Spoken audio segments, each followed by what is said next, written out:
ஆளுநர் மகிழ்ச்சி.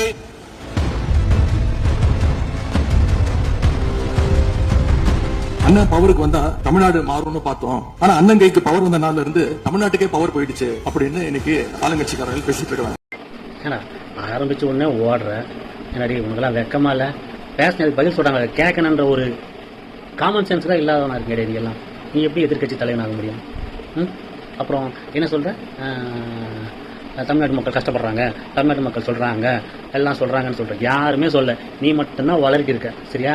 தமிழ்நாட்டு மக்கள் யாரும் சொல்ல. 40 நாள் விரதம் முடிப்பது போல 40 நாட்கள் ஆட்சியை இந்த தாவேக அரசு நிறைவு செய்திருக்கிறது. இந்த 40 நாட்களும் பார்த்து விட்டேன், ஏமாற்றம் மட்டும்தான் மிச்சம் என்று அவர் சொன்னார்.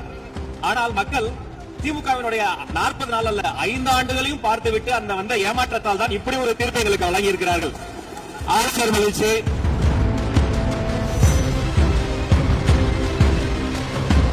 அமைச்சர்கள் மகிழ்ச்சி, ஆளுநர் மகிழ்ச்சி என்றெல்லாம் சொன்னார். இந்த அரசில் தமிழ்நாடு மக்கள் மகிழ்ச்சியாக இருக்கிறார்கள் என்பதை தான் இன்றைய சட்டமன்றத்தினுடைய போக்கு காட்டுகிறது. நான் முதல்வன் திட்டத்தை பொறுத்தவரை தமிழ்நாடு முழுக்க இருக்கக்கூடியவர்களை நான் முதல்வன் என சொல்ல வைத்துவிட்டு ஒரே ஒரு குடும்பத்தில் மட்டும் முதல்வர்கள் வந்து கொண்டிருக்கின்ற போக்கை மாற்றுவதற்காக தான் இப்படி ஒரு சட்டமன்றம் அமைந்திருக்கிறது.